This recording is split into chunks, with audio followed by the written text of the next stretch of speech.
ফোরকাস্টের শব্দটা ব্যবহার করে আসছি বা বাজেট করে আসছি। তা এই ফোরকাস্টিংটা কিভাবে করবো, এই অনুমানটা আমরা কিসের ভিত্তিতে অনুমানটা করতে পারি, এই টেকনিকটা আমাদের জানতে হবে, তাই না?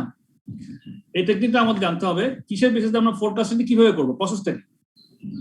চ্যাপ্টার অবধি হচ্ছে ফোরকাস্টিং টেকনিক্স। তো কয়েক ধরনের টেকনিক্স আছে যেটাকে আমরা অ্যাডপ্ট করে ফোরকাস্টিং গুলো করতে পারি। একটা হচ্ছে টাইম সিরিজ অ্যানালাইসিস, অনেক টাইম সিরিজ অফ টাইম, মানে first year, second year, third year, fourth year, অথবা first quarter, second quarter, third quarter, fourth quarter, series of time, এটাকে ওটাকে অ্যানালাইসিস করা। টাইম সিরিজ অ্যানালাইসিস একটা টেকনিক দিয়ে আমরা forecasting করতে পারি। আরেকটা করতে পারি রিগ্রেশন অ্যানালাইসিস, এটা একটা ফর্মুলা দিয়ে রিগ্রেশন অ্যানালাইসিস করা হয়, লিনিয়ার রিগ্রেশন অ্যানালাইসিস। আরেকটা হচ্ছে হাই লো মেথড। এই তিনটা মেথড আমরা মোটামুটি এই চ্যাপ্টারে আমরা কভার করব। এখন ফোরকাস্ট ইন বাজেটটা কি, আগে বিষয়টা আমরা বুঝি। এই একটা চ্যাপ্টার, এই একটা পৃষ্ঠার মধ্যে খুব সুন্দর করে আমাদের মাথায় ঢুকবে ইনশাআল্লাহ। দেখেন, budgets are based on forecast.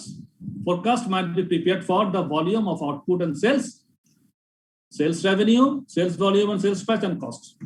আমরা এই যে একটু আগে যেটা বলছিলাম যে আমরা ফোরকাস্ট, আমরা বাজেটের সেলস, বাজেটের ফোরকাস্টেড সেলস, এভাবে আমরা আগের চ্যাপ্টারগুলোতে অঙ্ক করে আসছি, বুঝে আসছি। তাহলে সেই বাজেটেড বা ফোরকাস্টেড সেলসটা কিভাবে করব, সেই ভলিউমটা করতে হতে হবে, আউটপুট করতে হবে, সেটাকে নির্ধারণ করতে হবে ফোরকাস্টের মাধ্যমে। So forecast might be prepared কি বলতেছে, for the volume of output and sales. আর হচ্ছে সেলস রেভিনিউ হতে পারে, আমার সেলস রেভিনিউ কত হবে সেটা ফোরকাস্ট করা, সেখানের মধ্যে আমার সেলস ভলিউম কত হতে পারে সেটাও ফোরকাস্ট করবো, সেলস প্রাইস কি হতে পারে সেটা ফোরকাস্ট করবো। আর হচ্ছে কস্টটাও আমার অন্য ধরনের কস্ট আছে, সেটা কিভাবে ফোরকাস্ট করবো, কস্ট বাড়বে কমবে, এগুলো কিভাবে ফোরকাস্ট করা যেতে পারে। The purpose of forecasting in the budgeting process is to establish realistic assumptions for planning. আমি যে প্ল্যানটা করবো ওটা রিয়েলিস্টিক হইতে হবে, প্ল্যানিংটা রিয়েলিস্টিক হতে হবে। আনরিয়েলিস্টিক প্ল্যান গুলো তো লাভ নাই, ওটা তো আমাদের জন্য মিনিংফুল হবে না। So to establish realistic assumptions for planning. আচ্ছা, forecast might also be prepared on a regular basis for the purpose of feed forward control reporting. For the purpose of feed forward control reporting. তাহলে regular বেসিসে করব, forecast might be prepared for regular basis. A forecast might be based on simple assumptions. আমরা সাধারণত simple assumption নিয়ে অনেক forecast করি, যেমন গত চ্যাপ্টারে করছিলাম, such as a prediction of a 5% growth in sales volume or sales revenue. যে আমরা গত চ্যাপ্টারে বাজেটিং করার সময় ইনক্রিমেন্টাল বাজেটিং করেছিলাম, মনে আছে আপনাদের? মনে আছে কিনা বলেন, ইনক্রিমেন্টাল বাজেটিং সম্বন্ধে আমরা একটু। জি স্যার, আমাদের শেষ পর্যায়ে একটা ক্লজ ছিল ইনক্রিমেন্টাল বাজেটিং। তারপরে কি করলাম, মানো এবিবি মানে অ্যাক্টিভিটি বেসড বাজেটিং, আর জেডবিবি জিরো বেসড বাজেটিং করছি না আমরা এগুলা। তো সেরকমই forecast might B based on simple assumptions such as a prediction of a 5% growth in sales volume or sales revenue. গত বছর যা ছিল তার চেয়ে 5% গ্রোথ করলাম।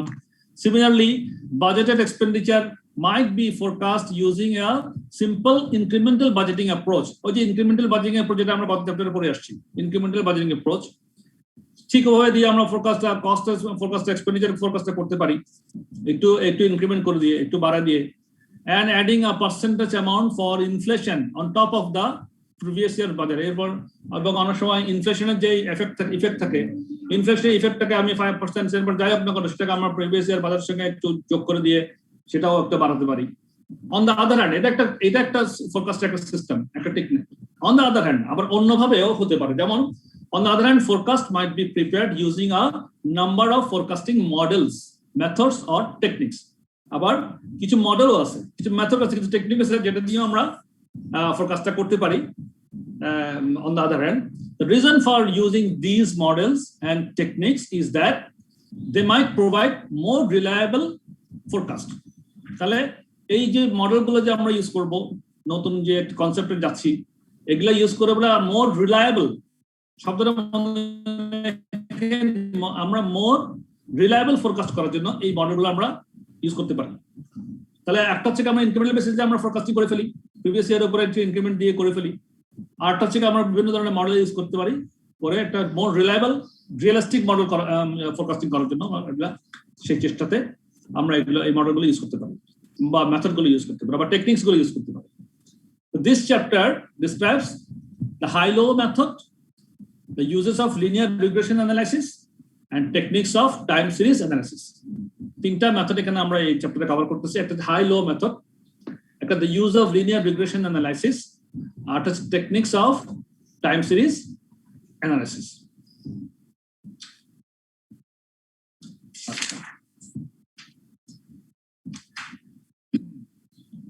তাহলে এবার আসেন, মোটামুটি আমরা আলোচনা বুঝলাম high low method.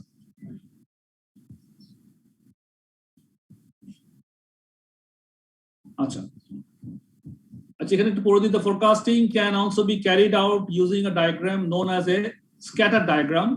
The data is plotted on a graph. Y-axis represents the dependent variable, that is the variable that depends on the other, let's say dependent variable, and the x-axis shows the independent variable, that is the variable which is not affected by the other variable. Dependent variable and independent variable সম্বন্ধে আমরা একটু পরে আরেকটু আলোচনা করব, তখন আরো বুঝতে পারবেন। From the scatter diagram, the line of best fit can be estimated.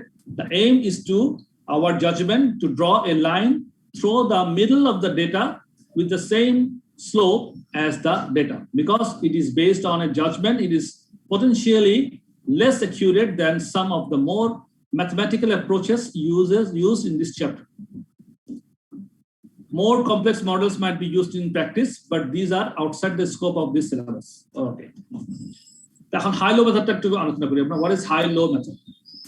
দেখেন, this model, this is a method of breaking semi-variable cost into their two components, as a semi-variable cost being a cost which is partly fixed and partly variable. Semi-variable cost মধ্যে আমাদের দুটো cost থাকে, একটা হচ্ছে variable, partly fixed. আমরা এখন দেখেন কিভাবে করতেছি, ডায়াগ্রামে দেখাচ্ছে এখানে level of activity এবং cost. In the exam, in computational questions, semi-variable cost must be broken down into their two components using the high-low method. এখন দেখেন semi-variable cost-টাকে আমি কিভাবে ভাঙবো সেটার একটা মডেল। স্টেপ 1 হচ্ছে কি determine the variable cost. প্রথমে আমরা variable cost determine করব। It is important that we start with the highest and lowest output activity and their associated costs. Variable cost per unit তাহলে কি হবে, সমান সমান increase in cost divided by increase in activity. একটা এক্সাম্পলের মধ্যে একটু পরে আপনারা পেয়ে হবেন। ইনক্রিজ ইন কস্ট, আমি মনে করেন দুইটা অ্যাক্টিভিটি লেভেল, একটা মনে করেন 2000 লেভেলের অ্যাক্টিভিটি লেভেল 2000 প্রোডাকশন ইউনিট, আর একটা হচ্ছে 3000 প্রোডাকশন ইউনিট। এখন দুইটা প্রোডাকশন ইউনিটের মধ্যে দুই লেভেলে আমার ইনক্রিজ ইন কস্ট, 1000 ইউনিট বাড়াতে কত কস্ট বাড়লো, আর সেটা হচ্ছে ইনক্রিজ ইন কস্ট। আর 2000 থেকে 1000 ইউনিট বাড়লো, 3000 হইলো, সেটা হচ্ছে ইনক্রিজ ইন অ্যাক্টিভিটি। তাহলে ইনক্রিজ ইন কস্টকে ইনক্রিজ ইন অ্যাক্টিভিটিতে ভাগ করলে কিন্তু ভ্যারিয়েবল কস্ট পার ইউনিট বের হয়ে আসে। ঠিক আছে না? বুঝতেছেন তো বিষয়টা? Choose either the highest or lowest output and multiply it by the variable cost per unit just calculated. This will tell us the total variable cost at that output. তাহলে এটা ডিটারমাইন আমরা ভ্যারিয়েবল কস্টটা প্রথমে বের করলাম। তারপর number 2 হচ্ছে step 2 হচ্ছে fixed find the fixed cost. তারপর হচ্ছে semi variable cost consist of two components. We have found the variable component, এই যে স্টেপ 1 এ আমরা ভ্যারিয়েবল কম্পোনেন্টটা বের করে ফেললাম। What is left must be the fixed component. If we take the total cost and deduct the variable cost just calculated in step 1 এ আমরা যেটা calculation করছি সেটা যদি আমরা টোটাল কস্ট থেকে বাদ দিই তাহলে কি থাকে, then we are left with the fixed cost only. তারপর নাম্বার স্টেপ 3 তে কি হবে তাহলে, calculate the expected cost. Once variable cost per unit and total fixed costs are known, these can be used to predict future cost levels. The total expected future cost will be the total fixed cost from step 2. যেটা আমি step 2 তে fixed cost বের করব, যেটা fixed cost fixed থাকবে, जो plus forecast production in units। এই যে আমরা যত ফোরকাস্ট করব ইউনিটের জন্য যত ইউনিট ফোরকাস্ট প্রোডাকশন করব সেটাকে গুণ করব কি দিয়ে ভ্যারিয়েবল কস্ট পার ইউনিট, এই যে স্টেপ 1 যেটা বের করছি সেটা দিয়ে গুণ করব। তাহলে variable cost total variable cost পেয়ে গেলাম, টোটাল ফিক্সড কস্ট পেয়ে গেলাম, দুটোটা যোগ করলে আমরা টোটাল কস্ট পেয়ে গেলাম। বুঝছেন বিষয়টা? স্টেপ 1 স্টেপ 2 স্টেপ 3 কে বুঝছেন? জি স্যার। মাঝে মাঝে একটু কথা না বললে আমি তো হারাই যাচ্ছি। হ্যাঁ, একটু আমাকে রেসপন্স করিয়েন। তাহলে স্টেপ 1 এ কি করব আমরা? ভ্যারিয়েবল কস্ট পার ইউনিট বের করব। সেটা বের করার জন্য increase in cost K increase in activity ভাগ করলে total cost variable cost per unit পেয়ে যাচ্ছি। দেন আমরা ফিক্সড কস্ট তা ওই টোটাল কস্ট থেকে ভ্যারিয়েবল কস্ট বাদ দিলে ফিক্সড কস্ট পেয়ে যাচ্ছি। এরপরে আমরা ওই থার্ড হাতে ক্যালকুলেটর এক্সপেক্ট কস্ট করার জন্য কি করব? আমরা টোটাল ফিক্সড কস্টটা আসেই সেটা ফিক্স থাকবে অ্যামাউন্ট, ওটার সঙ্গে আমার লেভেল অফ অ্যাক্টিভিটি যেটা আমরা ফোরকাস্ট অ্যাক্টিভিটি যেটা করতেছি production activity forecast production unit, সেটাকে আমরা ভ্যারিয়েবল কস্ট পার ইউনিট গুণ করে টোটাল ভ্যারিয়েবল কস্ট বের করব। তাহলে total cost, total fixed cost এবং ভ্যারিয়েবল কস্ট যোগ করলে টোটাল কস্ট পেয়ে যাব। তাহলে এটা যদি আমরা বুঝে থাকি তাহলে আশা করি এক্সাম্পল 1টা করতে আপনাদের কোনো সমস্যা হবে না। দেখি করেন, দেখি আপনারা একটু মনে মনে কি বলতেছে, আমি হেল্প করি আপনাদেরকে। গ্রেট অক limited has had the following output and cost results for the last 4 years. 4 বছরের আউটপুট ইন কস্ট এন্ড দেওয়া আছে, আউটপুট ইউনিটস এবং কস্ট দেওয়া আছে। এই কস্টটা এখানে পড়ে গেছে, এটা বোধহয় এখানে হওয়া উচিত। Output units and cost year 1 2 3 4 output units 5000 7000 9000 10000, cost হচ্ছে 26000 34000 42000 36000। In year 5 the output is expected to be 13000 units. Projection আমাদের নেক্সট ইয়ার প্ল্যানিং হচ্ছে 13000 এর ইউনিট আমরা এক্সপেক্ট করতেছি প্রোডাকশন করতে। এখন আপনি calculate the expected cost. Inflation may be ignore. দেখি আপনারা বলতে পারবেন এখন করেন দেখি তাহলে কিভাবে করব আমরা। আমার প্রথমে কি স্টেপ মানে কি আমরা দেখি যে determine the variable cost, increase in cost divided by increase in activity. তাহলে আমার ইয়ার 1 থেকে ইয়ার 2 তে ইনক্রিজ ইন অ্যাক্টিভিটি কত হয়েছে, কত ইউনিট হয়েছিল? 5000 2000 5000 ইয়ার 1 ছিল আর ইয়ার 2 তে ছিল 7000। তাহলে কত হইলো? 2000 ইনক্রিজ ইন অ্যাক্টিভিটি হলো। আর আমার কস্টে কত বাড়ছিল? 26000 আর 34000 মধ্যে ডিফারেন্স করলে কত হয়? 8000। তাহলে দেখেন যে ইনক্রিজ ইন অ্যাক্টিভিটি ছিল আমার 2000 ইউনিট আর ইনক্রিজ ইন কস্ট হচ্ছে 8000 টাকা। হ্যাঁ, তাহলে এই যে কস্ট কম্পাউন্ড যেটা বাড়লো ওখানে কি ফিক্সড কস্ট বাড়ছিল আমার?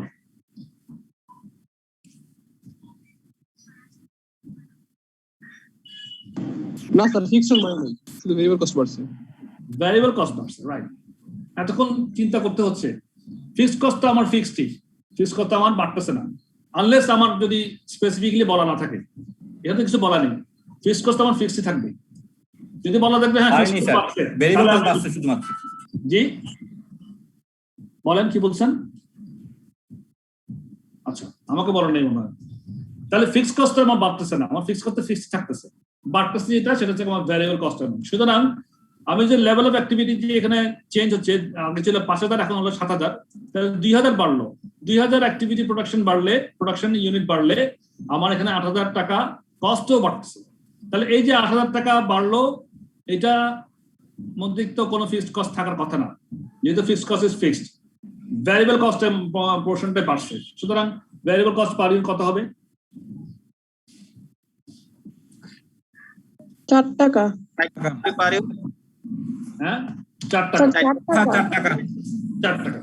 সিমিলারলি আপনি যে কোনো ইয়ার টু ইয়ার যদি আপনি কম্পেয়ার করেন একই রেজাল্ট পাবেন। তাহলে 4 টাকা যদি ভ্যারিয়েবল পান আপনি, যেমন ইয়ার টু ইয়ার 3 দেখেন একই রকম রেজাল্ট পাবেন আপনি। ইয়ার 2 ইয়ার 3 এর মধ্যে পার্থক্য হচ্ছে ডিফারেন্স আউটপুট হচ্ছে 2000 ইউনিট, 7000 9000 2000, আর 34000 টাকা কস্ট বেড়ে 42000 টাকা হয়েছে। তাহলে কত টাকা বাড়লো? তাও তো 8000 টাকা বাড়লো। হ্যাঁ, ওই 2000 ইউনিট বাড়াতে 8000 টাকা কস্ট বাড়তেছে, তার মানে ওই 8000 টাকাটা কি ভ্যারিয়েবল কস্ট? তাহলে 4 টাকাই আসতেছে। হ্যাঁ, সো এখন তো ইজি হয়ে গেল লাইফটা। আমি ফিক্সড কস্টটা পেলাম, তাহলে 4 টাকা আমার যদি এখানে, তাহলে ফিক্সড কস্টটা কত সেটা বের করি এবার। ফিক্সড কস্টটা বের করি এবার। যদি আমার 4 টাকা পার ইউনিট হয় ভ্যারিয়েবল কস্ট, তাহলে আমার এই 26000 ইয়ার 1 ধরেন অথবা ইয়ার 2 যে কোনো 6000 টাকা স্যার ফিক্সড কস্ট। কত? 6,000 6,000, থ্যাংক ইউ। কেমনে করলাম? যেমন মনে করেন ইয়ার 1টা যদি ধরি, তাহলে 5 টাকা যদি ভ্যারিয়েবল, 4 টাকা যদি ভ্যারিয়েবল কস্ট হয়, 4 5 20,000 টাকা আমার ভ্যারিয়েবল কস্ট, আর 26,000 থেকে 20,000 বাদ দিলে আমার 6,000 টাকা ফিক্সড কস্ট বেড়ে যায়। আবার 7,000 টাকা ধরলেও তাই আসবে। 4 7 28,000, 34,000 থেকে 8,000 বাকি হলে 6,000 আসবে। 4 নং 36,000, 42,000 থেকে 36,000 বাদ দিলে 6,000 টাকা আসবে। সুতরাং আমার ফিক্সড কস্টটা সেম। তাহলে এক্ষেত্রেও 13,000 ইউনিটের ক্ষেত্রে ফিক্সড কস্টটা কি থাকবে? সেম থাকবে না? জি জি জি। তাহলে ইয়ার 5 এ এখন বলেন আমার টোটাল কস্ট কত? 58 বলেন কত বলছেন? 58,000 স্যার 58,000 টাকা। ফ্যান্টাস্টিক। 58,000 টাকা হইলো। কেমন হইলো? 13,000 ইউনিট গুণ 4 টাকা করে ভ্যারিয়েবল কস্ট, 4 টাকা 52,000 টাকা যোগ 6,000 ফিক্সড কস্ট 58,000 টাকা। 58,000 টাকা। এভাবে আমরা মোটামুটি ফিক্সড কস্ট এবং টোটাল কস্টের প্রোডাকশনটা আমরা প্রেডিক্ট করে আমরা আলোচনা করে আনতে পারি। এটি হচ্ছে আমার সিম্পল হাই লো মেথডে আমরা একটা স্যার এটা বুঝিনি স্যার। আচ্ছা, স্পেসিফিক কোনো প্রশ্ন করবেন? কোন জায়গায় বুঝেন নাই? এটা তো আরেকটা টাইম সিরিজের মতো হয়ে যায়, মানে 2000 এর জন্য 8,000, 1,000 এর জন্য 4,000, পরবর্তীতে বোঝা যায় 12,000। কি কিসের মতো হয়ে যায় বললেন? আমাদের ডাটা কিছু ম্যাথমেটিক্যাল ডাটা করি না, যে একটা ইন্টারভাল মেইনটেইন করে হয়। 2000 এর জন্য 8,000 করে বৃদ্ধি পাইছে, আবার 1,000 এর জন্য 4,000 বৃদ্ধি পাইছে, 3,000 এর জন্য 12,000 এমনি হয়ে যায়। হ্যাঁ, মানে যত অ্যাক্টিভিটি লেভেল বাড়তেছে ততই ভ্যারিয়েবল কস্ট বাড়বে, ফিক্সড কস্ট কিন্তু বাড়বে না। কথাটা খেয়াল রাখেন, আমার কস্টিং কিন্তু এই ফিক্সড কস্ট আর ভ্যারিয়েবল কস্ট নিয়ে কিন্তু আমাদের মাথা ব্যথা বেশি।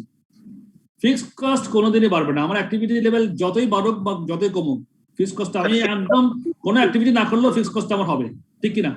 ফিক্সড কস্ট তো বাড়বে না, একটা রিলেভেন্ট রেঞ্জ পর্যন্ত না, আনলেস বলা না থাকলে, আপনাকে যদি বলা না থাকে যে ফিক্সড কস্ট বাড়বে বা অমুক সময় ফিক্সড কস্টটা আমার একটা ফিক্সড অ্যামাউন্টটা বাড়তেছে, বলা না থাকলে আর তো কোনো আমাদের স্কোপ নেই এটা বাড়ায় দেওয়ার। হ্যাঁ, কিন্তু ভ্যারিয়েবল কস্ট তো অবশ্যই প্রোডাকশনের সঙ্গে বাড়বে কমবে। আমি যদি প্রোডাকশন নাও করি তাও তো আমার ফিক্সড অ্যামাউন্টটা, ফিক্সড কস্টের অ্যামাউন্টটা এক্সপেন্স করতে হবে, আর প্রোডাকশন করলে ভ্যারিয়েবল কস্ট অ্যাড হবে। আমি 1 মিনিট সময় নিই, আলাদা হচ্ছে, আলাদা একটু জাস্ট 1 মিনিট পরে আমরা আবার ধরবো ইনশাআল্লাহ।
হ্যাঁ, তো একজন বলছিলেন একটু আগে যে বুঝেন নাই, কে বলছিলেন জানি, নামটা বলেন। স্যার মোহাম্মদ সালাউদ্দিন বলছিলাম। হ্যাঁ সালাউদ্দিন, থ্যাংক ইউ। আপনি অনেক প্রশ্ন করতে পারেন, ভালো। কেন বুঝেন নাই? একদম সহজ বিষয়, বলেন। স্যার বুঝছি, মানে হচ্ছে যে এখানে আমি অ্যানসার শিটে আপনি যেটা বলছেন স্যার ওটা হচ্ছে মানে অ্যানসার শিটের সাথে মিলাই স্যার এখানে বুঝতেছিলাম। স্যার এখানে অ্যানসারে স্টেপ 2 যেটা, এখানে semi variable cost high level হচ্ছে 46,000, লো লেভেল হচ্ছে 26,000, মানে এটা সেমি ভেরিয়েবল কস্ট কেন হবে? মানে এটা বুঝিনি, এখানে তো কোথাও বলে দেওয়া হয়নি যে এটা সেমি ভেরিয়েবল কস্ট। এই যে 26,000 টাকা যেটা আছে এখানের মধ্যে আপনার ভ্যারিয়েবল পার্টও আছে, ফিক্সড পার্ট আছে। ফিক্স পার্টও আছে। হ্যাঁ, এখন আপনার কাজ হচ্ছে এখান থেকে ফিক্স পার্টটাকে আগে, ফিক্স পার্ট এবং ভ্যারিয়েবল পার্টটাকে আলাদা আলাদা করে ফেলা।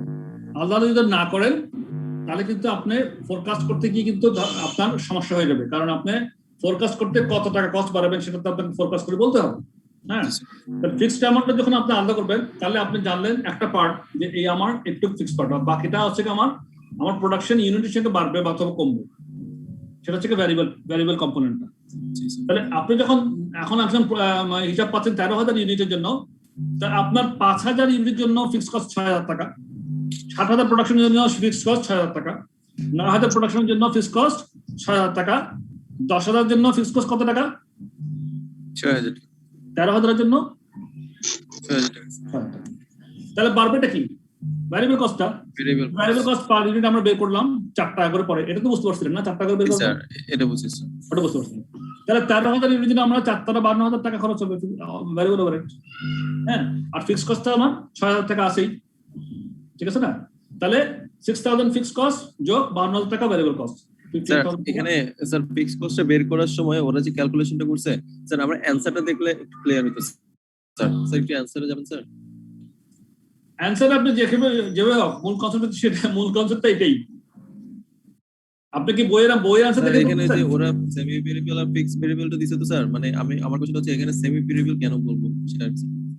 সেমি ভেরিয়েবল বা সেমি ফিক্স কথাটা একই। আপনার মানে এই ফিক্সড কম্পোনেন্ট যেই কস্টের মধ্যে ভ্যারিয়েবল কম্পোনেন্ট ফিক্সড কম্পোনেন্ট দুইটি আছে, সেটা হচ্ছে সেমি ভেরিয়েবল। সুতরাং আপনার ওই কথাতে ঠিক থাকেন যে এখানে মধ্যে দুইটা কম্পোনেন্ট আছে, ফিক্সড অ্যামাউন্টও আছে, ভ্যারিয়েবল অ্যামাউন্টও আছে। এটা হচ্ছে আমার কস্ট আউটপুট আর কস্ট রেজাল্ট ফর কস্ট হচ্ছে আমার এই কস্টের মধ্যে সেমি ভ্যারিয়েবল ফিক্সড দুটি আছে। সুতরাং এখানে আমার দুটোই আলাদা আলাদা করে হিসাব করে তখন আমার হিসাবটা করতে হবে। সেমি ভ্যারিয়েবল মানে এই কস্টটা 46,000 টাকার মধ্যে আমার এটা সেমি ভ্যারিয়েবল কস্ট। এখানে আমার এখন কি কারণে আছে সেটা যদি আপনি অ্যানালাইজ করতে চান তাহলে তো আপনি যাবেন না, এখন ইনফরমেশন দেওয়া নেই। এখানে স্যালারি থাকতে পারে, এখানে আপনার অন্যান্য অ্যামাউন্ট থাকতে পারে, অন্য ধরনের খাত থাকতে পারে। কি কারণে কি খাতে আছে সেটা তো আপনি জানেন না, বা এখানে তো বলা নেই। হ্যাঁ, সুতরাং ওই অ্যানালাইসিস তো আমার এখানে করার কোনো স্কোপ নেই, ঠিক আছে? মানে এখানে যেটা করছে স্যার যেটা করছে, মানে আমরা প্রতিটা ইয়ার গ্যাপ দিয়ে দেখা বুঝাইছি আর কি। আর যে সলিউশনটা দেওয়া আছে সেটা হচ্ছে একদম হাই লো মেথড ইউজ করে করছে, একদম লোয়ার লেভেল আর আপার লেভেল দিয়ে করছে। একই জিনিস কোনো অসুবিধা নেই, একই জিনিস আপনি করেন। ওখানে দেখি আমি সলিউশন দেখি, একটু 1 মিনিট রাখেন, সলিউশনটা আমি দেখতেছি।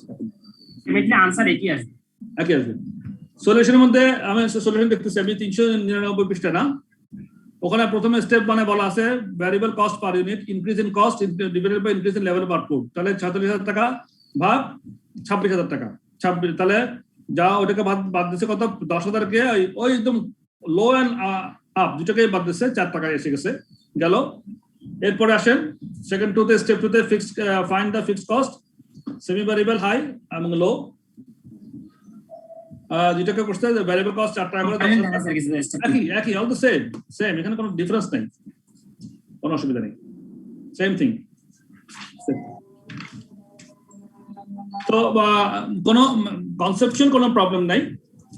হাই লো মেথড যেটা বলছে অঙ্কের মধ্যে এইভাবে করতে পারবেন, সমস্যা নেই। আচ্ছা, এবার আসেন রিগ্রেশন অ্যানালাইসিস। হাই লো মেথডটা বুঝলাম আমরা, রিগ্রেশন অ্যানালাইসিস দেখেন। The high-low method only takes account of 2 observations, the highest and the lowest. To take account of all observations, a more advanced calculation is used known as linear regression, which uses a formula to estimate the linear relationship between the variables as follows. তাহলে বিভিন্ন দুটা ভ্যারিয়েবলের মধ্যে linear রিলেশনটাকে এটা এই ফর্মুলার মাধ্যমে estimate করে, এবং এটা একটা ফর্মুলার মাধ্যমে করে, এটাকে বলে লিনিয়ার রিগ্রেশন মেথড। একটা ফর্মুলা আছে, ফর্মুলাটা মুখস্থ করতে হবে। এই মুখস্থ ছাড়া কোনো উপায় নেই, কারণ এই ফর্মুলা যদি ভেঙে করতে চান আপনি এটা বুঝতে অনেক ঝামেলা আছে, দরকার নেই, জাস্ট মুখস্থ রাখবেন ফর্মুলাটা। ফর্মুলাটা হচ্ছে very easy, y equal to a plus bx। হ্যাঁ, y equal to equation of A straight line is y equal to a plus bx। এখানে y হচ্ছে ডিপেন্ডেন্ট ভ্যারিয়েবল, ডিপেন্ডেন্ট ভ্যারিয়েবল মানে যে ভ্যারিয়েবলটা অন্য কোনো ভ্যারিয়েবলের উপর ডিপেন্ড করতেছে, ইনফ্লুয়েন্সড হয় অন্য কোনো ভ্যারিয়েবল দ্বারা। একটু পরে আরো বুঝবো। তাহলে y সমান সমান ডিপেন্ডেন্ট ভ্যারিয়েবল, যেমন কোন সেলস হইতে পারে, হ্যাঁ সেলসটা মনে করেন একটা ডিপেন্ডেন্ট ভ্যারিয়েবল হতে পারে, আর মনে করেন ইন্ডিপেন্ডেন্ট ভ্যারিয়েবল থেকে x, তাহলে মনে করেন কোন একটা ভ্যারিয়েবল, যেমন এই ফর্মুলাতে বলা আছে অ্যাডভার্টাইজমেন্ট এক্সপেন্ডিচার আর সেলস রেভিনিউ, তাহলে এখানে এক্সটা হচ্ছে কি ইন্ডিপেন্ডেন্ট ভ্যারিয়েবল, এক্সটা আমি কত অ্যাডভার্টাইজমেন্ট এক্সপেন্স করলে কত আমার সেলসটা বাড়তেছে, সেটা হচ্ছে ডিপেন্ডেন্ট। তাহলে y হচ্ছে কি সেলস, x হচ্ছে কি আমার এক্সপেন্ডিচার অফ অ্যাডভার্টাইজমেন্ট। এভাবে যদি ভাবি তাহলে y equal to a plus bx, তাহলে y এবং x বুঝলাম, কিন্তু a এবং b টা কি? এটা হচ্ছে কি ইন্টারসেপ্ট অন অ্যাক্সিস। ইন্টারসেপ্ট মানে হচ্ছে কি প্রতিবন্ধে রুখে আর কি, মানে কোন জায়গায় আমার একটা দাঁড়ায় যেতে হচ্ছে, প্রতিমধ্যে রুখা ইন্টারসেপ্ট অর্থে। বি হচ্ছে কি গ্রেডিয়েন্ট, গ্রেডিয়েন্ট হচ্ছে পরিণতির পরিমাণ, মনে করেন কত গুণ, মানে এত গুণ হইতে পারে, পরিণতির পরিমাণ এত গুণ হইতে পারে, এই ধরনের একটা কনসেপ্ট। আর এক্স হচ্ছে কি ডিপেন্ডেন্ট ভ্যারিয়েবল, আমরা আগেই বললাম। তাহলে কি দাঁড়াচ্ছে? y সমান ইন্ডিপেন্ডেন্ট ভ্যারিয়েবল, ফর্মুলাতে y সমান ডিপেন্ডেন্ট ভ্যারিয়েবল, a সমান ইন্টারসেপ্ট অন y অ্যাক্সিস, মানে y কে যে কোন জায়গায় yটা আটকায় সেটা হচ্ছে intercept on y Axis. b হচ্ছে গিয়া গ্রেডিয়েন্ট, যেটা হচ্ছে কি আমার কত পরিমাণে এটা ইনফ্লুয়েন্স করে সেটা। x হচ্ছে কি ইন্ডিপেন্ডেন্ট ভ্যারিয়েবল, মানে যেটা আমার কোনো অন্য ভ্যারিয়েবলের উপর নির্ভর করে না, নিজেই একটা অ্যামাউন্টে চলে। আবার বিটা কিভাবে বের করবো? তাহলে এই যে গ্রেডিয়েন্টটা, এই পরিণতির পরিমাণটা কিভাবে বের করবো সেটার জন্য এই ফর্মুলাটা, এটাই হচ্ছে আমার মেইন হিসাব। এটাকে মুখস্থ রাখতে হবে। বি সমান সমান n summation xy minus summation x summation y divided by n summation x square minus summation x whole square. তাহলে বিটা বের করার জন্য আমার ক্যালকুলেশনটা একটু বেশি, সেটা আমরা দেখবো, এক্সাম্পলে ক্যালকুলেশন করা আছে, জাস্ট শিখে নেব। ওয়্যার যেখানে n সমান number of pairs of data, number of pairs of data, মনে করেন ডিপেন্ডেন্ট এবং ইন্ডিপেন্ডেন্ট পেয়ার অফ টাকা, মানে এত টাকা, মনে করেন ডিপেন্ডেন্ট ভ্যারিয়েবল ইন্ডিপেন্ডেন্ট ভ্যারিয়েবল পাশাপাশি থাকলো, জোড়ায় জোড়ায় জোড়ায় কত জোড়া আছে, number of pairs of data. আর এ হচ্ছে y bar minus bx bar. এটা কিভাবে করবো? এই যে y এবং b এর যে আমরা y এবং x এর যে মান আছে, y বার এবং x বার বের করব। আবার y বার থেকে ওই যে b যেটা ফর্মুলা দিয়ে যেটা বের করবো সেটা থেকে আবার x বারকে গুণ করে y বার থেকে x বার গুণ করে এটা এর ভ্যালুটা পাওয়া যাবে। সুতরাং টোটালি একটা ফর্মুলা। হ্যাঁ, প্রথমে দেখতে এটা ক্লামসি মনে হতে পারে, বাট এটা নাথিং ডিফিকাল্ট। কম্পিটিশনটা খুব ডিফিকাল্ট না, সহজ আছে। সুতরাং ফর্মুলাটা আমরা হিসাব করে করে আমরা আগাবো, দেখান তাহলে কিভাবে ইজিলি হবে ইনশাআল্লাহ। স্যার জি স্যার, সালাউদ্দিন বলছিলাম স্যার, আমি ডিসকানেক্ট হয়ে গেছিলাম স্যার। আচ্ছা, সালাউদ্দিন স্যার রিগ্রেশন অ্যানালিসিস এখন যেটা বলছেন স্যার, এটা একটু প্লিজ আরেকবার বলবেন স্যার। রিগ্রেশন অ্যানালিসিস হচ্ছে কি আমাদের একটা ফর্মুলার মাধ্যমে, এটা আমরা তো হাই এবং লো মেথড তো শিখলাম, এখন আমরা রিগ্রেশন অ্যানালিসিস 8টা মেথড, এটা একটা ফর্মুলার মাধ্যমে আমরা এগুলা একটা সম্পর্ক খুঁজে পাই দুইটা ভ্যারিয়েবলের মাধ্যমে। হ্যাঁ, এটা লিনিয়ার রিগ্রেশন বলে, মানে দুইটা ভ্যারিয়েবল, মানে মনে করেন একটা অ্যাডভার্টাইজমেন্ট এক্সপেন্স, এই এক্সাম্পল যেটা আসবে সেটা সামনে, সেখানে দেখবেন মানে অ্যাডভার্টাইজমেন্ট এক্সপেন্স এবং সেলস, মানে কত টাকা অ্যাডভার্টাইজমেন্ট এক্সপেন্স করলে কত সেলস হচ্ছে, এইটার মধ্যে সম্পর্ক খুঁজে নেওয়াটা হচ্ছে রিগ্রেশন অ্যানালিসিস করে নেয়, এবং ওই রিগ্রেশন অ্যানালিসিস করার পরে ওইটার উপর ডিপেন্ড করে ফোরকাস্টিং করতে হয়। তো একটা ফর্মুলার মাধ্যমে করতে হয়। ফর্মুলাটা হচ্ছে y সমান সমান a প্লাস bx। ওয়াইটা হচ্ছে ডিপেন্ডেন্ট ভ্যারিয়েবল, মনে করেন অ্যাডভার্টাইজমেন্ট এক্সপেন্স সেলস, মানে y মনে করেন সেলস, তারপর a হচ্ছে গিয়া ইন্টারসেপ্ট বা অন y অ্যাক্সিস, এই সেলসটাকে প্রতিমধ্যে কোথায় স্টপ করে বা থাকে ওইটা হচ্ছে ইন্টারসেপ্ট। বি হচ্ছে গিয়া গ্রেডিয়েন্ট, গ্রেডিয়েন্ট মানে কত গুণ, কত মাত্রায় করে, হ্যাঁ কত মাত্রায় করে। x হচ্ছে কি ইন্ডিপেন্ডেন্ট ভ্যারিয়েবল, ইন্ডিপেন্ডেন্ট ভ্যারিয়েবল কত মাত্রায় করে, তাহলে ওয়াইটা বের হয়। তাহলে এখন বি এবং এক্স এর মান বের করতে হয়। বি এর মান বের করার জন্য হচ্ছে summation number into summation x y, x কে y দিয়ে গুণ করে সব গুণের যোগফল করব, করার পরে ওইটাকে নাম্বার দিয়ে গুণ করব, কয়টা করে করলাম গুণ করব, minus summation x summation y। আবার এক্স এর একটা সমাধান করব, যোগ করব, আবার ওয়াই এর একটা সমাধান হবে, তারপরে আবার একটাকে একটা গুণ করব। ওইটা প্র্যাকটিক্যালি যখন দেখবেন তখন আরো ক্লিয়ার হবে, এখন ক্লাবসে মনে হতে পারে। তারপর ডিভাইডেড বাই এন সমাধান এক্স স্কোয়ার মাইনাস মানে নাম্বার অফ সমাধান এক্স স্কোয়ার, এক্স স্কোয়ার করব, ওটা সমাধান করব এবং নাম্বার দিয়ে গুণ করব। তারপরে সমাধান এক্স করব শুধু, ওইটা আবার হোল স্কোয়ার করব করে, আবার এর থেকে এটা বাদ দেব, number of n summation x square থেকে মাইনাস সামেশন এক্স স্কোয়ার বাদ দিব। তারপর আসবে আমার where number of pairs of data, n মানে numbers of pair of data, মানে কত পেয়ার, কত জোড়া জোড়া আছে সেটা হচ্ছে এই এনটা, আছে সেই এনটা। আর এ হচ্ছে গা y bar minus B x bar, এটা এভারেজ করে ওয়াই বার এন্ড এক্স বারটা বের করবো এবং বি দিয়ে গুণ করবো, একটা থেকে বিয়োগ করবো, ওয়াই বার থেকে বি এক্স বারটাকে বিয়োগ করে এর মানটা পাবো। কিভাবে পাবো, ফর্মুলাটা কিভাবে কাজে লাগানো যায়, লেটস সি। এক্সাম্পল দেখেন, Marcus Aurelius Limited is a small supermarket chain. একটা সুপারমার্কেট চেইন মার্কাস নামের, that has 6 shops, তাদের 6টা দোকান আছে।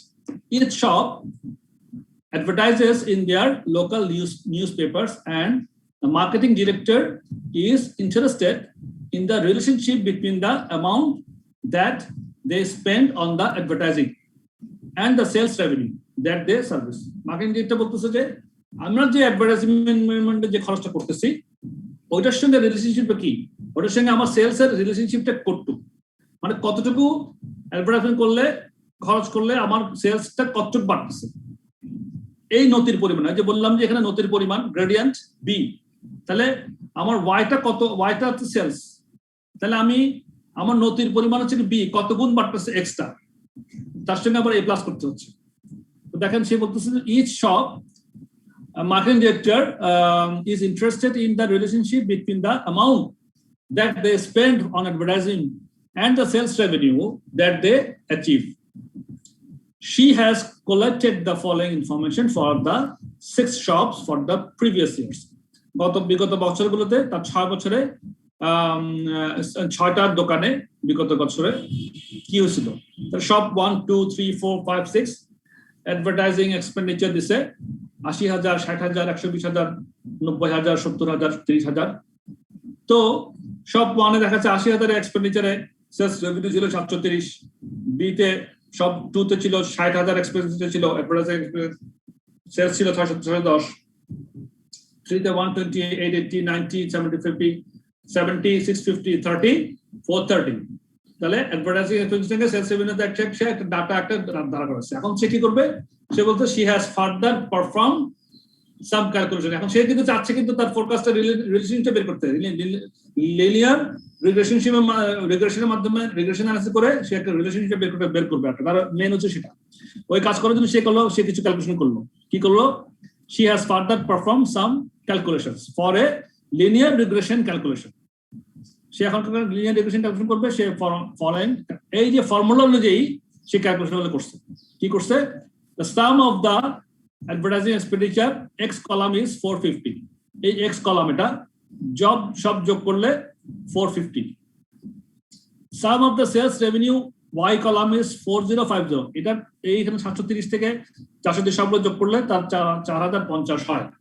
when the two columns are multiplied together and sum, যখন একটার সঙ্গে একটা যখন গুণ করলো এবং এই সমস্ত গুণফলকে একসঙ্গে যোগ করলো, when the two columns are multiplied together and sum মানে xy, the total is 3,26,500। তাহলে xy সামেশন xy এখানে সামেশন xy একটা আছে, এটা সে বের করলো, হ্যাঁ সেটা হচ্ছে 3,26,500। when the advertising expenditure is squared, এই এগুলাকে স্কোয়ার করছে, আবার সে x স্কোয়ার x সব স্কোয়ার করছে, and sum সবগুলোকে স্কোয়ার করে ওইগুলোকে আবার সব যোগ করছে, the total is 38,300। আবার করছে কি সে when the sales revenue is squared, এই সেলস রেভিনিউ গুলো আবার স্কোয়ার করছে, 730 কে স্কোয়ার করছে, 610 কে স্কোয়ার করছে, এভাবে করে 730 কে স্কোয়ার করছে, করে ওই সব স্কোয়ার ভাবে যোগ করছে। তখন কি সে when the sales revenue is squared and sum, the total is 849,300 sorry 2,849,300 হইল। Calculate the line of best fit using regression analysis. এখন বলতেছে এখন সে কি করবে, লাইন অফ বেস্ট ফিটটা এই রিগ্রেশন অ্যানালিসিস করে বের করবে। লাইন অফ বেস্ট ফিট এই ক্যালকুলেশনের যে রেজাল্ট আসবে y = a + bx, এটি হচ্ছে line of best fit. Line of best fit এটা সে এখন ক্যালকুলেশন করার জন্য এইটা সে হিসাবটা করবে। এই যে এখানে হিসাব লেখা আছে 450, 409, 509, 326, 500, 38, 300 এগুলো সবগুলো কিন্তু সে হিসাব করছে এভাবে। এখানে একটা হিসাব দিয়ে দিচ্ছে। আচ্ছা, আমাকে আপনারা শুনতেছেন না? জি স্যার। জি স্যার। আচ্ছা জি স্যার শুনতেছি। আচ্ছা, তো দেখেন তাহলে সে আবার কি করছে, এখন ওই যে ডিটেল এই যে সে বের করছে এগুলো তার ডিটেলটা আমরা এখানে একটা দিছে। অ্যাডভার্টাইজিং এক্সপেন্ডিচার লিখছে এখানে দেখেন কত 80, 60, 120, 90, 70, 30, 80, 60, 120, 90, 70, 30 টোটাল যোগ করছে কত হয়েছে 450। তো ওই যে 450 হিসাব করছিল 450, এই 450 আবার সে করছে কি এইগুলোকে বসাইছে 730, 710 এগুলোকে বসাইছে 730, 710 বসায় 430 পর্যন্ত বসাইছে, বসায় টোটাল যোগ করছে 4,500, 4,50। সাম অফ সেলস রেভিনিউ y কলামে 4,050 এই যে বসাইছে। বসানোর পরে এবার xy 80 কে 730 দ্বিগুণ করছে xy বেড়েছে। হ্যাঁ, তারপরে 60 গুণ 610 এটা বেড়েছে। এভাবে করে করে সবগুলো বের করছে 450 গুণ, তারপরে সবগুলো বের করার পরে এই টোটাল xy কে আবার সাম করছে, যোগ করছে। তাহলে কত 3,26,500। এই যে সে বলছে যে when the two columns are multiplied together and sum xy, the total is 3,26,500. 3,26,500 xy হলো। এবার x স্কয়ারটা সে বের করছে। এই যে x স্কয়ারটা কিভাবে করছে 80 × 80 তাহলে 64, 8 64, 6 6 36, 3600, 12 12 144, 144 এভাবে করে স্কয়ার করছে। x কে স্কয়ার করছে, স্কয়ার করার পরে সবগুলো যোগ করছে, পাইছে কত 38,300। আগে বলছিল যে when advertising expenditure is squared, x square and sum, the total is 38,300। তখন সে 38,300 এখানে পাইলো। এবার সে করছে কি সেলস রেভিনিউ করছে আবার এই যে এগুলোকে কি করছে আবার স্কয়ার করছে। এই যে 730 কে স্কয়ার করছে এত পাইছে, 610 কে স্কয়ার করছে এত পাইছে, এর উপরে 880 কে স্কয়ার করতে কত পাইছে পায়টা সে টোটাল যোগ করছে। এই যে আপনার 28,49,300 টোটাল হইল। আচ্ছা, তো এই এখন সে কি করবে, এখন সে ফর্মুলাতে ফেলবে। আচ্ছা, ফর্মুলাতে ফেলার জন্য আপনারা ফর্মুলাতে করতে পারেন, অথবা আমি সলিউশনটা কত পৃষ্ঠে আছে ওখানে যাই।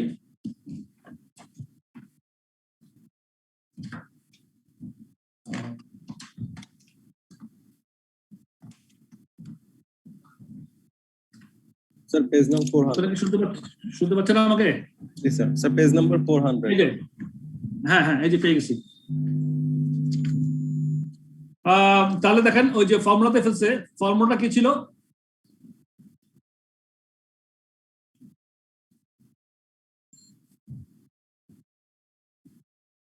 হ্যাঁ, ফর্মুলা আছে বি ইকুয়াল টু, আগে বি এর মানটা বের করছে।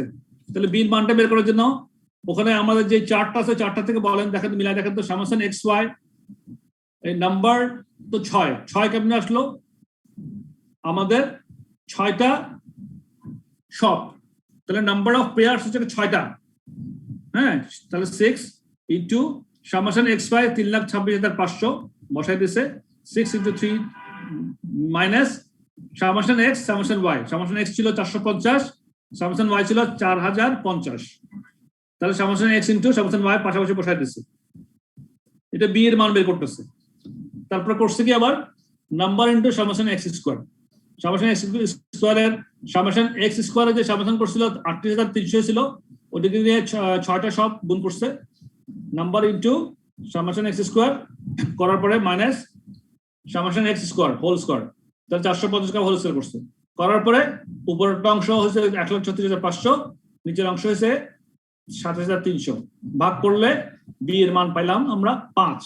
তাহলে এটা 5টা থেকে কত নতির পরিমাণ কি কত গুণ হয় মাল্টিপ্লাই বাই কত হবে সেটাই ফর্মুলার ওই বিটা বের করলাম, মান পেয়ে গেলাম আমরা 5। এবার আসেন এ এর মানটা বের করার বিষয়টা আছে, এ সমান সমান y bar minus bx bar.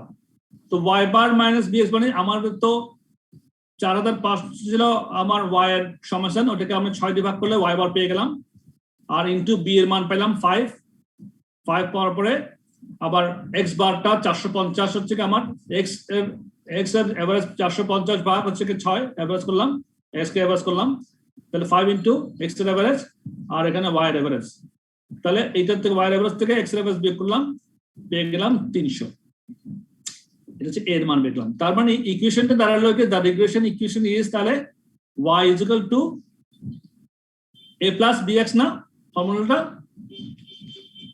y is equal to a plus, হ্যাঁ ফর্মুলাটা কি y equal to a plus bx, a plus bx, তাহলে y into a plus a এর মান 300, হ্যাঁ b এর মান 5 আর x তো আমাদের আসবে, হ্যাঁ তাহলে y এবং a এবং b এর মান পেলাম, a এর মান পেলাম 300, b এর মান পেলাম 5 আর x এবং y তো প্রশ্ন দেওয়াই থাকবে। তাহলে আমরা এই ক্যালকুলেশনের মাধ্যমে রিগ্রেশন অ্যানালিসিস করে এই রিগ্রেশন এইটা ফর্মুলার মধ্যে ফেলে প্রথমে আমরা a এর মান এবং b এর মান বের করলে তাহলে আমরা y কত হবে x কত হলে y কত হবে সেটা আমরা বের করতে পারবো। আচ্ছা তাহলে এবার আসেন আবার নেক্সট অঙ্কে গেলে কিন্তু জিনিসটা একটু ক্লিয়ার হবে।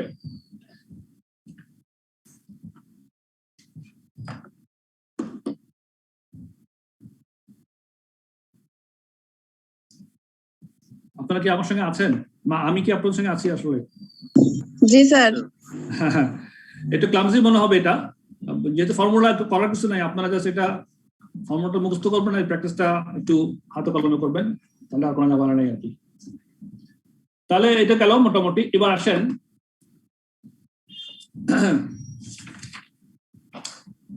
Linear relationship in budgeting. এখানে একটা কথা আছে যে ইন্টারপ্রিটেশন অফ দ্য লাইন। আমরা এই লাইনটা যে পাইলাম, লাইন অফ বেস্ট ফিট যেটা পাইলাম, কত পাইলাম? y ইকুয়াল টু কত পাইলাম স্যার 300 plus 5x 5x পাইলাম। তাহলে ম্যাথমেটিক্যাল যদি ইন্টারপ্রিটেশন করলে একরকম, বিজনেস ইন্টারপ্রিটেশন কিন্তু আমরা আরেক রকম ভাবে করব। ম্যাথমেটিক্যালি বললে এটার ইন্টারপ্রিটেশন হবে নো গুড নো মার্কস। আচ্ছা, ইফ x সমান 0 দেন y সমান 300 and then each time x increases by 1 y increases by 5।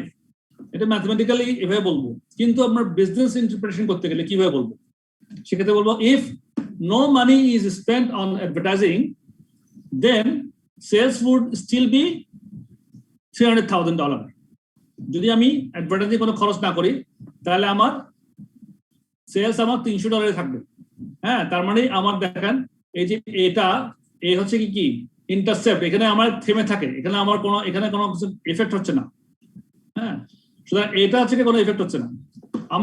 আমি অ্যাডভার্টাইজমেন্ট না করলেও আমার $300,000 সেলস হবে। Then for every additional $1 increase, এরপরে প্রত্যেকটা $1 ইনক্রিজের জন্য advertising sales revenue would increase by 5। তাহলে প্রত্যেকটা ইয়ের জন্য আমাদের $5 করে বাড়বে।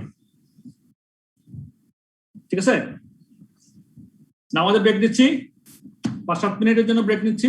নামাজের পরে ইনশাআল্লাহ আরেকটা উদাহরণ করবো, আরেকটু ক্লিয়ার হবে। ওকে জি স্যার।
হ্যাঁ, কি অবস্থা? আপনারা আসছেন নাকি?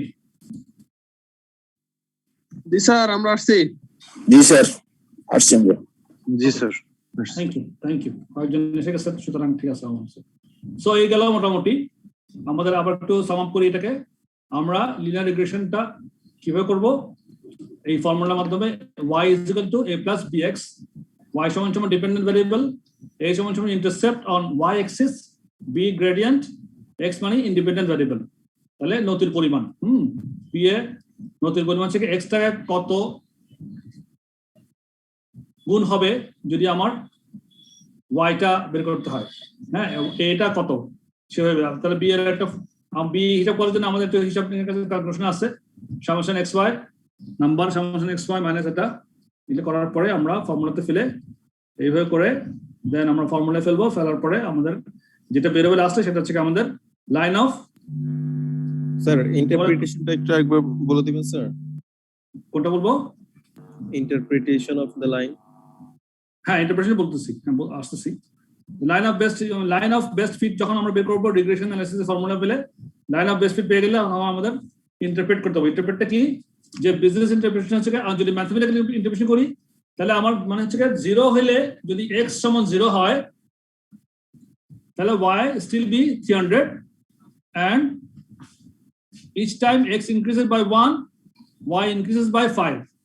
যেমন কি বলতেছি, if x সমান 0, if এই x টা যদি 0 হয়, x টা 0, x মানে হচ্ছে ইন্ডিপেন্ডেন্ট ভ্যারিয়েবল যদি 0 হয়, এক্ষেত্রে মনে করেন অ্যাডভার্টাইজমেন্টটা ইন্ডিপেন্ডেন্ট ভ্যারিয়েবল। অ্যাডভার্টাইজমেন্ট যদি আমার 0 হয় তাহলেও আমার y টা হবে কত? এটা হবে still be 300। if x is equal to 0 then y 300 and then each time x increases by 1 y increases by 5। যেমন বিজনেস ইন্টারপ্রিটেশন যদি করি তাহলে কি দাঁড়াচ্ছে, if no money is spent on advertising then sales would still be 300,000। then for every additional $1 increase in advertising, sales revenue would increase by 5।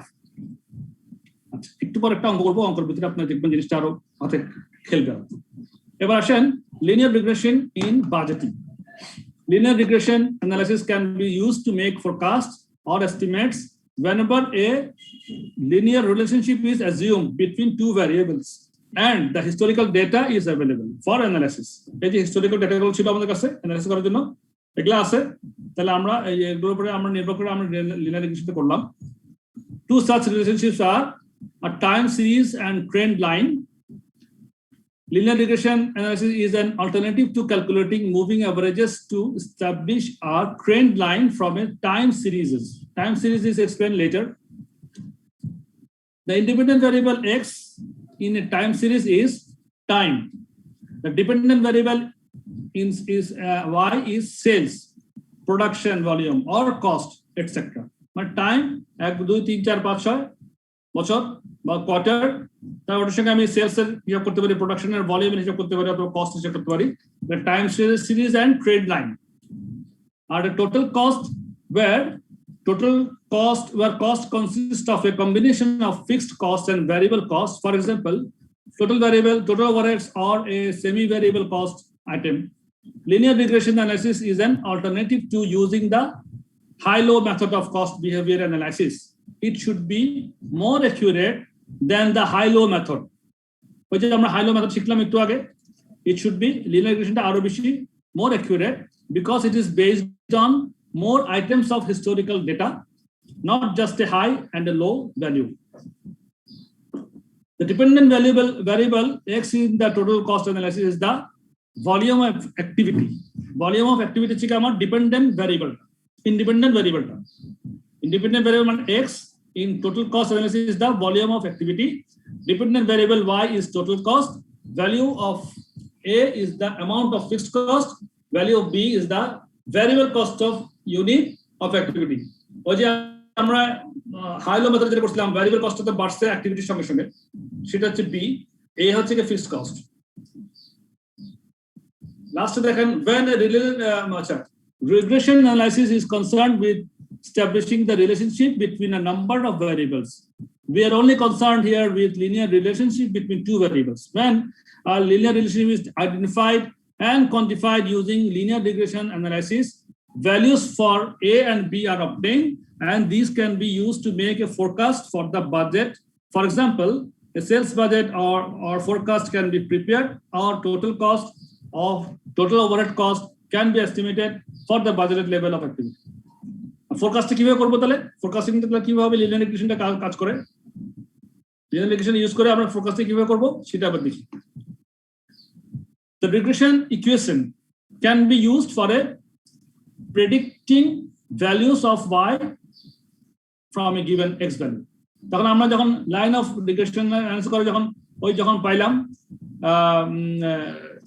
যে আমরা যেই রেজাল্টটা পাইলাম সেটাকে আমরা এখন সেই ইকুয়েশনে কাজে লাগাই আমরা এখন প্রেডিকশন করতে পারবো ভ্যালু অফ y এবং গিভেন x এর উপর নির্ভর করে গিভেন ভ্যালু অফ x এর উপর নির্ভর করে y এর ভ্যালুটা বের করতে পারবো। যেমন Marcus Aurelius Limited has just taken two new stores in the same area, and the predicted advertising expenditure is expected to be 1,50,000 for one store and 50,000 for the another. সে এখন করছে কি ওই যে এক্সাম্পল 1 এ যেটা পড়ছি যে কোম্পানির কথা বলছিলাম মার্কাস অরেলিয়াস লিমিটেড করছে কি আরো দুটো শপ কিনছে এবং সে এখন করতেছে কি একই এবং predicted advertising expenditure to be 1,50,000 for one shop, one store, and 50,000 for the other. সেটা প্রেডিকশন করলো যে অ্যাডভার্টাইজমেন্ট এক্সপেন্ডিচার একটা নতুন যে দুটো শপ কিনছে স্টোর নিছে ওই দুটো স্টোরের জন্য একটাতে সে অ্যাডভার্টাইজমেন্ট এক্সপেন্স এক্সপেক্ট করতেছে 1,50,000 আরটাতে 50,000। এখন বলতেছে calculate the predicted sales revenues. এখন আমাকে বলতেছে সেলস রেভিনিউসটা প্রেডিক্ট করতে বলতেছে। আরটা হচ্ছে কি explain the reliability of the forecasters. এবং রিলায়েবিলিটি এই যে ফোরকাস্টটা করবো আমরা ওটা কতটুকু রিলায়েবল এখন দেখেন তাহলে আমাকে তো লাইন অফ বেস্ট ফিট তো আমরা পাইছি রিগ্রেশন অ্যানালাইসিস করার মাধ্যমে।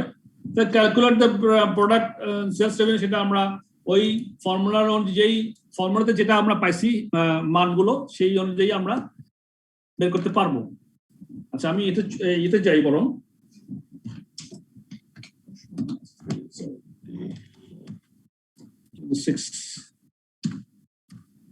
আমি সলিউশনে যাচ্ছি সেটা আপনারা বুঝতে সুবিধা হবে। দেখেন আমরা যে দ্য রিগ্রেশন এক্সাম্পল 2 তে রিগ্রেশন ইকুয়েশন পাইছিলাম y = 300 + 5x আমি যেটা ইকুয়েশন করে বের করছিলাম সেটাকে কাজে লাগাই আমরা ফোরকাস্টিং করব। ফোরকাস্টিংটা আমাদের যেটা এ তে বলছে যে আমাদের ফোরকাস্টিং কি হবে তাহলে y y মানে তো সেলস কত হতে পারে সেলস বের করব মানে y টা বের করব y মানে সেলস কত হতে পারে আমাদের তাহলে সেলস রেভিনিউ মানে y = 300,000 k মানে 1000 300,000 প্লাস 5x মানে 5 ইনটু আমাদের অ্যাডভার্টাইজমেন্ট কস্ট এক্সপেন্স হচ্ছে x হচ্ছে 150 একটা শপের জন্য তাহলে 150,000 গুণ 5 যোগ 300,000 যোগ করলে 1,050,000 মানে 1,500,000।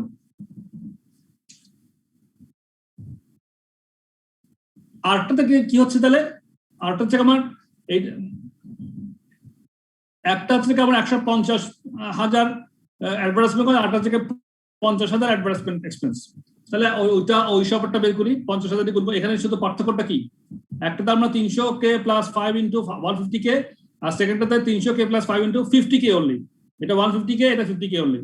তাহলে সেলস রেভিনিউ একটাতে বের হচ্ছে 1050 আরটাতে বের হচ্ছে 550। এই হচ্ছে আমাদের ফোরকাস্টেড সেলস এই লিনিয়ার রিগ্রেশনটা ইউজ করে। এখন বলতেছে সেকেন্ড আমাদের অপশন ছিল যে explain the reliability of the forecast. আমাদের সেকেন্ড পয়েন্ট ছিল explain the reliability of forecast. এই যে ফোরকাস্টটা করলাম এটা আসলে কতটুকু রিলায়েবল হইল এক্সপ্লেইন করো। তো এক্সপ্লেইনটা কি হচ্ছে second prediction is the more reliable as it involves interpolation. Interpolation মানে একটা সঙ্গে একটা কাছাকাছি, যেগুলা আপনার সিরিজ অফ এর মধ্যে যখন ইন্টারপোলেশন থাকে একটা সঙ্গে একটা তুলনা করা যায় কাছাকাছি, ওটাকে বলে interpolation. The first prediction goes beyond the original data upon which the regression line was based and thus assumes that the relationship will continue on the same way, in the same way, which may not be true. তাহলে আমরা যে interpolation করছিলাম, আমরা যে regression analysis করছিলাম, তাতে যে ডেটাগুলো কিন্তু কাছাকাছি ছিল, আমার সবগুলো দেখা গেছে, কিন্তু আমাদের 1050টা বেশি খুব রিয়েলিস্টিক না, এটা অনেক হাই সেলস, এরকম কাছাকাছি সেলস কি নাই। অন্যান্য ক্ষেত্রে সেলস দেখা গেছে আমার 750, 610, 730, 880, 650, 430 এরকম। 1050 is too far, too high, so এটা খুব রিয়েলিস্টিক না আর কি, কিন্তু 550টা realistic. So this is the reliability. The second অপশনটা আমার, সেকেন্ড সবটা মোটামুটি রিলায়েবল ধরে নিতে পারি, ফোরকাস্টিং করতে পারি হবে, সেটা হচ্ছে আন্দাজ করা আর কি। স্যার এটা স্যার এটা রিলায়েবল মানে বুঝি না, 1050টা বেশি কেন স্যার? আমি কার সাথে বললাম বেশি? দেখেন আমাদের যে, তাহলে আমি প্রশ্নে ওখানে যাই, যে আমাদের অন্যান্য ক্ষেত্রে দেখেন সেলস কি ছিল, সব 1 2 3 4 5 6, এক্সাম্পল 2 তে 730, 610, 810, 750, 650, 630। তো সেকেন্ড অপশনটার মধ্যে আমার একই এলাকাতে আমরা সব নিছি, আমাদের প্রশ্নে বলা আছে যে আমরা একই এলাকাতে সব নিছি, আরো দুটো সব নিছি। তো একই এলাকাতে নিলে আমার 550টা হচ্ছে এগুলোর কাছাকাছি ফিগার, 1050টা টু হাই, সুতরাং খুব রিলায়েবল মনে হচ্ছে না। ওই আমি যদি অত ফোরকাস্ট করি সেলসটা, খুব রিলায়েবল মনে হচ্ছে না ফোরকাস্টটাকে। ফোরকাস্টটা অনুমান না, তো অনুমানটা করছেন আপনাকে রিগ্রেশন অ্যানালাইসিস করে করতেছে। স্যার আপনি কতটুকু রিলায়েবল, আসলে ওটা কতটুকু রিলায়েবল আপনার উপর নির্ভর করছেন, ওটা নির্ভর করতে পারবেন অত কি হবে আসলে নাকি হবে না, এগুলো সব ব্রেনস্টর্মিং সেশন, তাই না? আপনি তো ফোরকাস্টিং করবেন যখন বাজারে কোনো সব ব্রেনস্টর্মিং করছেন, তাহলে আপনি একটা হিসাব করে বের করলেন যে এত অ্যাডভার্টাইজমেন্ট কস্ট করলে আমার এত সেলস হতে পারে, রিগ্রেশন অ্যানালাইসিস করে ফর্মুলায় ফেলে আপনি হিসাবটা করলেন, করার পরে দেখলেন যে 1050টা মনে হচ্ছে একটু হাই, হ্যাঁ, আর 550টা মনে হচ্ছে রিলায়েবল, হ্যাঁ এটা একটু রিয়েলিস্টিক মনে হচ্ছে। বিষয়টা এরকম, কারণ আপনি ফোরকাস্টিং করতে পারেন না, এটা তো অ্যাকচুয়াল কিছু না, আপনি অনুমান করতেছেন, অনুমান করে বাজেট করবেন। তো অনুমান করে বাজেটটা কত অ্যাকুরেটলি করা যায়, কত এফিসিয়েন্সি, কত সুন্দর করে করা যায়, ওইটাই হচ্ছে একটু চেষ্টা। সেজন্যই বলা হচ্ছে যে ওই অপশন 1টা সব কন্ট্রাক্টে রিয়েলিস্টিক মনে হচ্ছে না। এই হলে মোটামুটি গেল। তারপরে আসেন আমাদের relationship, limitation of simple linear regression. Limitation গুলো কি? Assumes, linear regression মধ্যে assumes a linear relationship between the variables, only measures the relationship between two variables. In reality, the dependent variable is affected by many independent variables. সাধারণত এগুলো হচ্ছে limitation of the regression analysis. Only interpolated forecasts tend to be reliable. এই যে বললাম interpolated যেটা কাছাকাছি, ওটা বলে interpolation, কাছাকাছি কোনটা, তো only interpolated forecasts tend to be reliable। এই যে আমাদের ক্ষেত্রে এক্সাম্পল 3 এর ক্ষেত্রে দেখলাম যে 550টা রিলায়েবল বলছে, তাহলে ওটাকে আমাকে tend to be reliable. The equation should not be used for extrapolation. Regression assumes that the historical behavior of the data continues into the foreseeable future. Interpolated predictions are only reliable if there is a significant correlation between the data. Limitation. Or interpolation, extrapolation কি জিনিস সেটা ওখানে বলে দিয়েছে। If the value of x is within the range of our original data, the prediction is known as interpolation. Within the range of original data, original data সঙ্গে ওইটা রেঞ্জের মধ্যে কাছাকাছি হয়, ওই প্রেডিকশনটাকে বলা হয় interpolation. And if the value of x outside the range of our original data, the prediction is known as extrapolation. In general, interpolation is much safer than extrapolation. আপনি যদি এখন 1050 ধরতেন, ওটা যেতে 550 ধরাটা সেফার, তাহলে in general interpolation is safer than extrapolation. এবার adjusting forecast for inflation. এবার আপনি ফোরকাস্টটা করলেন, এখন আরেকটা কথা চলে আসছে, ইনফ্লেশন থাকতে পারে। ইনফ্লেশন আপনি তো এতক্ষণ পর্যন্ত ইনফ্লেশনটা কনসিডার করেননি, এখন যদি ইনফ্লেশন থাকে তাহলে কি করবে, তখন ইনফ্লেশনটা আপনাকে এখন আবার অ্যাডজাস্টমেন্ট করতে হবে। তাহলে কি হবে, the accuracy of forecasting is affected by the need to adjust historical data and future forecast to allow for price or cost inflation. তাহলে cost এবং price এর যে ইনফ্লেশন থাকে সেটাকে আমি এখানে আমার হিসাবের মধ্যে আনতে হবে for more accuracy. So that accuracy of forecasting is affected by the need to adjust historical data and future forecasts. Historical data এবং future forecast যেটাকে আমি inflationary effect দিয়ে adjustment করব to allow for price or cost inflation. সেটা একটা মেথডটা খুব easy method. When historical data is used to calculate a trend line or line of best fit, it should ideally be adjusted to the same index level for prices or cost. Index level সম্বন্ধে আপনারা কি জানেন কিনা কেউ বলেন তো, what is index level?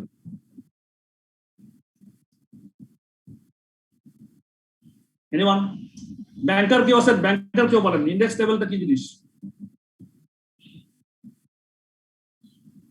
অর্থনীতিবিদরা বিশেষভাবে আলোচনা করে ইন্ডেক্স লেভেল নিয়ে। আমাদের একটা ইন্ডেক্স লেভেল করা হয়, এটা মনে হয় সেন্ট্রাল ব্যাংক থেকে কোথায় দেশে করে। ইন্ডেক্স লেভেলটা কি? ক্রয় ক্ষমতা কি, মানুষের ইনফ্লেশন কত হয়েছে, ক্রয় ক্ষমতা কি বাড়লো না কমলো, এগুলো সব হিসাব করে আমাদের জিডিপি কত, এগুলো সব হিসাব করে একটা ইন্ডেক্স লেভেল বের করে, পুরো দেশের উপরে একটা ইন্ডেক্স লেভেল বের করে। প্রত্যেক বছর একটা ইন্ডেক্স লেভেল সেন্ট্রাল ব্যাংক থেকে একটা ডিক্লেয়ার করে, সেটাকে ইন্ডেক্স লেভেল বলে, এটাকে কস্ট ইন্ডেক্সও বলে। If the actual cost or revenue data is used without adjustment for inflation, the resulting line of best fit will include the inflationary differences. When a forecast is made from a line of best fit, an adjustment to the forecast should be made for anticipated inflation in the forecast period. তাহলে একটা adjustment করতে হবে আমার, হ্যাঁ, anticipated inflation ফিচারের জন্য। ফিচারটাকে আমি যেগুলো আমার অরিজিনাল আছে ওগুলোকে আমি ইন্ডেক্স লেভেলে আনবো ইনফ্লেশনের এফেক্ট দেওয়ার জন্য, এবং ফিচার যেটা ইন্ডেক্স লেভেলটা কি আবার একটু বলবেন? কোনটা ইন্ডেক্স লেভেল? বলবো একটু পরে, এক্সাম্পলে পেয়ে যাবেন, তখন একদম ক্লিয়ার হবে। হ্যাঁ, ওকে স্যার। কিন্তু এই যে দেখুন, তাহলে আমাদের তাহলে মোটামুটি ইনফ্লেশনের যে এটা আছে সেটাকে আমার হিসাবে আনতে হবে। এখন এক্সাম্পল 3 দেখেন, প্রোডাকশন ওভারহেড কস্ট। এখন আমি অ্যাডজাস্টমেন্ট কিভাবে করবো সেটা দেখাচ্ছি। Adjustment for forecast for inflation, আমার ইনফ্লেশন হলে আমার ফোরকাস্টটা কিভাবে আমি করব। Production overhead costs at company BW are assumed to vary with the number of machine hours worked. A line of best fit will be calculated from the following historical data, with cost adjusted to allow for cost inflation over time. তাহলে একটা line of best fit will be calculated from the following historical data আছে 2001, 2, 3, 4, এবং total production overhead দেওয়া আছে, total production overhead cost দেওয়া আছে, 4 বছরের 4টা দেওয়া আছে, নাম্বার অফ মেশিন আওয়ার, এইখানে বলছে যে নাম্বার অফ মেশিন আওয়ার উপর নির্ভর করে কস্টটা, নাম্বার অফ মেশিন আওয়ার দেওয়া আছে এবং কস্ট ইন্ডেক্স দেওয়া আছে। এখন বলতেছে রিকনসাইল, প্রথমে রিকোয়ারমেন্ট থেকে reconcile the cost data to common price level to remove differences cause by inflation. Index লেভেলটা হচ্ছে প্রত্যেক সেন্ট্রাল গভর্নমেন্ট থেকে প্রত্যেক বছর একটা ইন্ডেক্স লেভেল বলা হয়। মানুষের যে ইনকাম হইলো, ইনকামের সঙ্গে তার খরচের যে তার পারচেসেবিলিটি কত বাড়লো, ইনফ্লেশন কি ছিল, ইনফ্লেশন এবার কি ছিল, জিডিপি কত হয়েছিল, জিডিপিতে মানুষের ইনকামের লেভেলে কত আসলো, এগুলো সব হিসাব করে ব্যাংক, সেন্ট্রাল ব্যাংক থেকে সাধারণত একটা ইন্ডেক্স লেভেল ঘোষণা করে, যে ক্রয় ক্ষমতা ওটা লেভেল ইন্ডেক্স বলে। তো ওইটা একটা পরিমাপের একটা মনে করেন একটা স্ট্যান্ডার্ড বলা যেতে পারে, প্রত্যেক বছর এটা বলা হয়। তো কস্ট অফ ইন্ডেক্স বা ইন্ডেক্স লেভেল যেটাই বলেন না কেন, এখানে বলা আছে 2001 এ 192, 2002 তে 200, 2003 তে 224, 2004 এ 235। এখন বলতেছে কি, reconcile the data to a common price level, আর হচ্ছে to remove differences caused by inflation. After the requirement B হচ্ছে if the line of best fee based on current 2004 prices is calculated as y সমান 33000 যোগ 47x where y সমান total production overhead cost মানে এখানে cost বের করছি ছিল y টা হচ্ছে total production overhead cost in dollar and x সমান number of machine hours তাহলে এই machine hours এর উপর নির্ভর করে মানে এটাকে ডিপেন্ডেন্ট y হচ্ছে ডিপেন্ডেন্ট ভ্যারিয়েবল x হচ্ছে কি ইন্ডিপেন্ডেন্ট ভ্যারিয়েবল তাহলে মেশিন আওয়ার উপরে নির্ভর করে আমার y টা নির্ধারিত হয় মানে ওভারঅল কস্ট নির্ধারিত হয় সো লাইন অফ বেস্ট হচ্ছে কি 33000 plus 4x and calculate the expected total overhead cost in 2005 if expected production activity is 3100 machine hours and expected cost index is 250 তাহলে কস্ট ইনডেক্সটা এক বছরের জন্য একই রকম এখন আমাদেরকে প্রথমে বলছে reconcile the cost data to a common price table no to remove differences in cost by inflation আচ্ছা অঙ্কটাতে আমি সলিউশনে যাচ্ছি তাহলে বোঝাতে সুবিধা হবে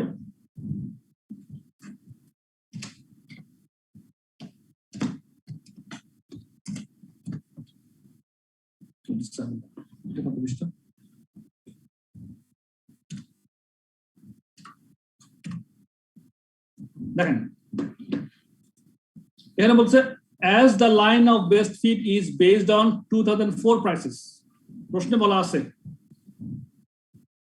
প্রশ্নে কি বলা আছে line of best fit based on current year 2004 use this as the common price level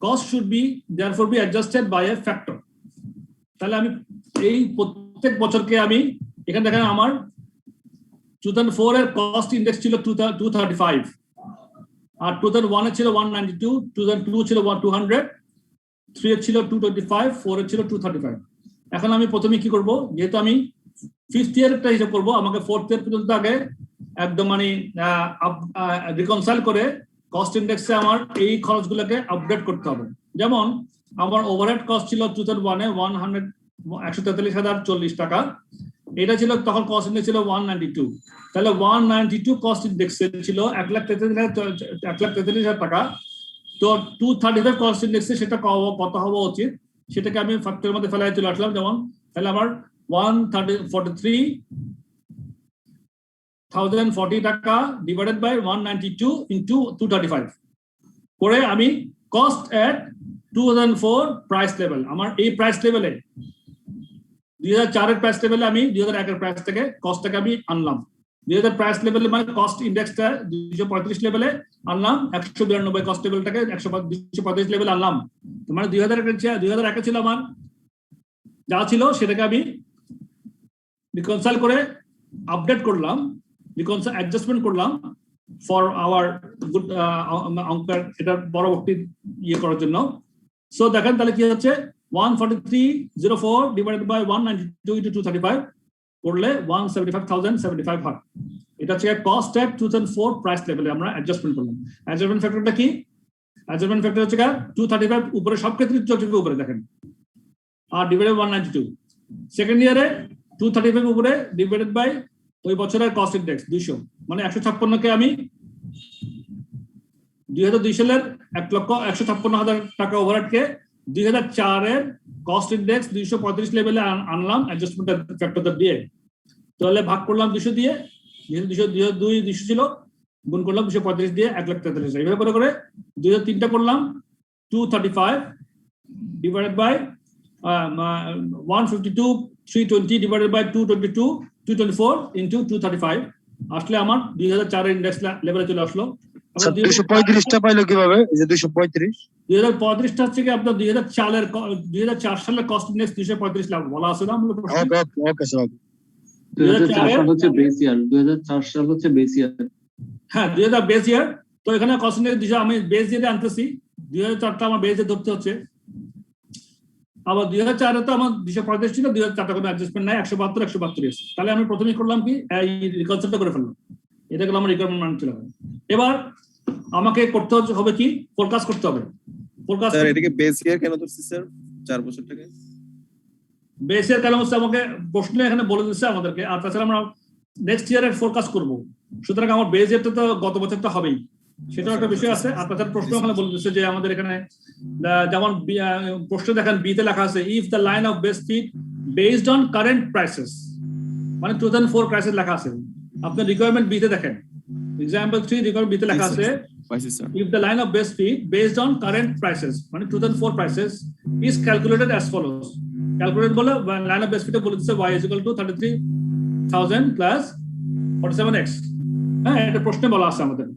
so তাহলে আমি প্রথমে অ্যাডজাস্টমেন্ট করলাম, করার পরে if the, এখন আমি করব কি, আমার if the line of base fee করেন তাহলে আমাকে কি বলছে এখন calculate the expected total overhead cost in 2005 if expected production activity is 3,100 machine hours and expected cost is index is 250, তাহলে দেখেন আমার 2005 এর আবার expected cost index বলে দিয়েছে 250, হ্যাঁ এখন এটা ফিউচার ফোরকাস্টটাও আমি এক্সপেক্টেড লেভেলের কস্টে আমাকে নিতে হবে। সো আমার বেস ছিল 235, তাহলে এটা ছিল আমার ফোরকাস্ট ওভারহেড কস্ট কি হবে, এখন আমি এখন ফর্মুলা ফেলি। আমার এখন প্রশ্ন দেওয়া আছে যে y equal to 33,000 plus 47x, প্রশ্ন দেখেন আপনারা সবাই একটু, প্রশ্নে কি আছে বি রিকোয়ারমেন্টে লেখা আছে y equal to 33,000 plus 4x 47x লেখা আছে না, দেখতেছেন লেখা আছে কিনা? স্যার আচ্ছা ওই ফর্মুলা অনুযায়ী ফেলে দেন তাহলে, তাহলে ফোরকাস্ট ওভারহেড কস্ট হচ্ছে আমার 33,000 প্লাস 47 ইনটু x, x এর মান কত 31,000, x হচ্ছে আমার মেশিন আওয়ার, x হচ্ছে মেশিন আওয়ার, হ্যাঁ তো মেশিন আওয়ার বলে দিচ্ছে আমার 3100 মেশিন আওয়ার।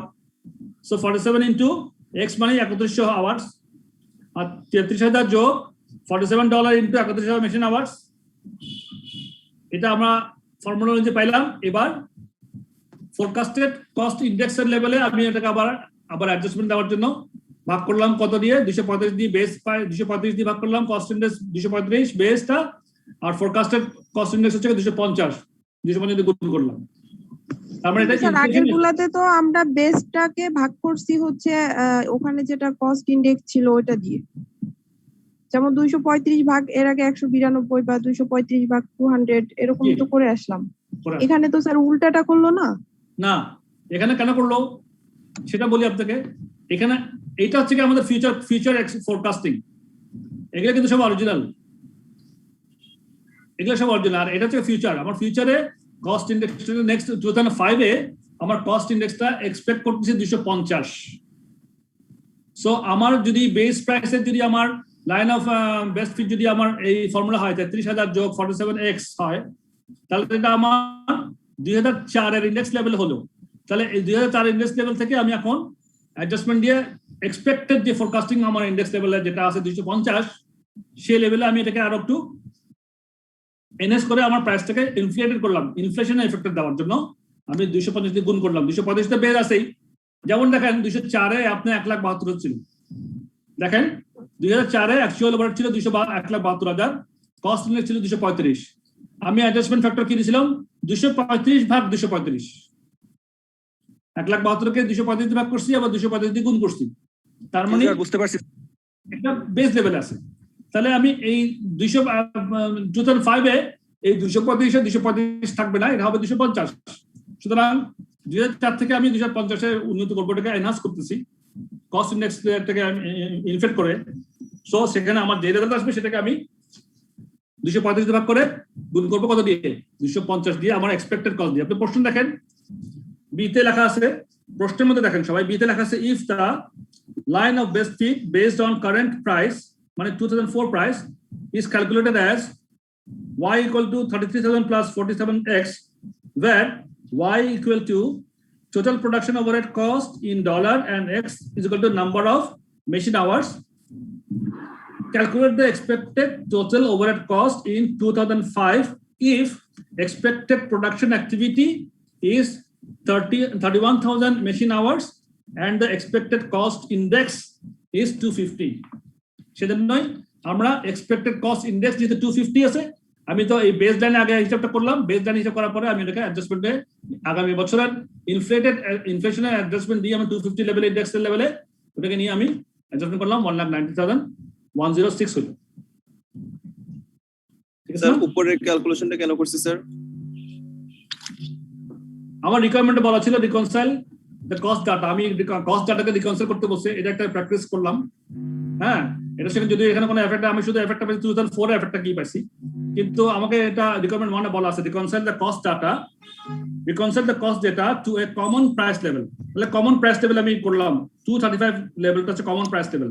হ্যাঁ, বেস লেভেলটা 235, কমন প্রাইস লেভেল আমি রিকনসাইল করলাম as per requirement 1 to remove differences caused by inflation. আমার ইনফ্লেশন যেমন এখন আমি কিন্তু যদি আমি হিসাব করি তাহলে আমার যে ইনফ্লেশনের কস্টটাকে রিমুভ করে আমি একটা স্ট্যান্ডার্ড পর্যায়ে একই লেভেলে সবগুলো হিসাব করতে হবে। যেমন 2001 এ ইনফ্লেশন এফেক্ট দেওয়ার পরেও 2001 এ ছিল 115 এগুলো তো কাছাকাছি আছে, তখন আমি হিসাব করতে পারবো, তখন আমার ফোরকাস্টিং এর জন্য সুবিধা হবে। জাস্ট এগুলা ক্যালকুলেশন ছাড়া কিছু না, ক্যালকুলেশন করে জাস্ট ব্রেইনস্টর্মিং করা এবং ফোরকাস্টিং যেন অ্যাকুরেট করা যায় তার চেষ্টা করা।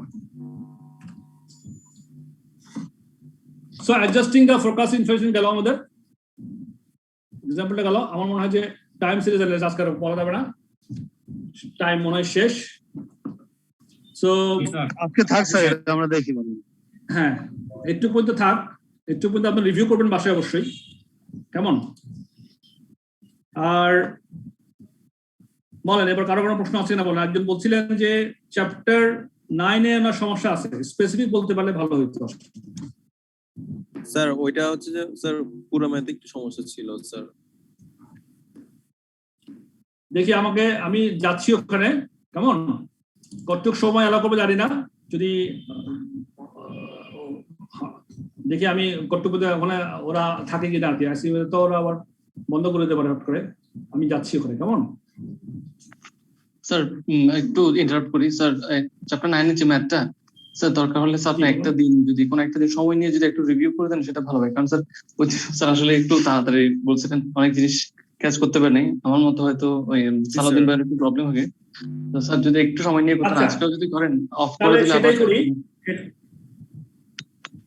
ওকে, তাহলে নেক্সট ক্লাসে আমি ইনশাআল্লাহ ওটা ধরবো। হ্যাঁ, লাস্ট অঙ্কটা আবার রিভিউ করে দিয়ে বাকি আমাকে এই চ্যাপ্টার এখানে ওই যে 10 এর মধ্যে অল্প কিছু টাইম সিরিজ আছে সেটা কভার করে দিয়ে ওটা কভার করে দিন। ক্লাস আর কখন হবে স্যার? ঈদের পরে মনে হয়। ঈদের আগে আর কোনো ক্লাস হবে কিনা আই এম নট শিওর। যদি ক্লাস দেয় আপনাদের কি কোনো অসুবিধা আছে কিনা? না স্যার, অসুবিধা তো নেই। দেখা যাক, ওরা যদি আইসিএম এর যারা স্টাফরা আছেন আমাদের যারা কাজ করেন তাদের তো ছুটির দরকার আছে স্যার। জি, আইসিএম এর স্টাফদের ছুটির দরকার আছে না, তারা ঈদের একটু ছুটি কাটাবে না, এটা দেখতে হবে তো। হ্যাঁ, আমরা না হয় ছুটি কাটাইলাম না। হ্যাঁ, আমি ওনাদেরকে কোনো প্রেশার দিচ্ছি না, যদি ওনারা যদি ক্লাস দেয় আমি তো ঠিক আছে, কোনো অসুবিধা নাই। আর আপনাদেরও যদি কোনো অসুবিধা না থাকে তাহলে হইতেই পারে আর কি, দেখা যাক যদি ক্লাস অ্যালাউ করে।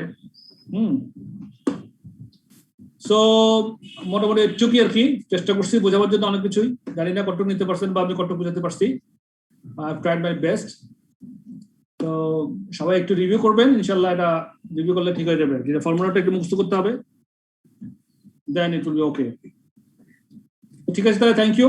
আজকে এখানে আল্লাহ হাফেজ স্যার। আসসালামু আলাইকুম স্যার।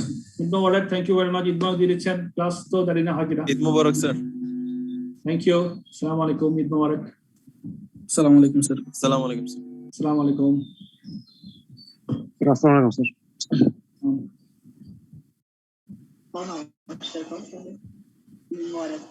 স্যার নমস্কার স্যার। ঈদ মোবারক স্যার। নমস্কার, নমস্কার, ঈদ মোবারক। Thank you very much, thank you.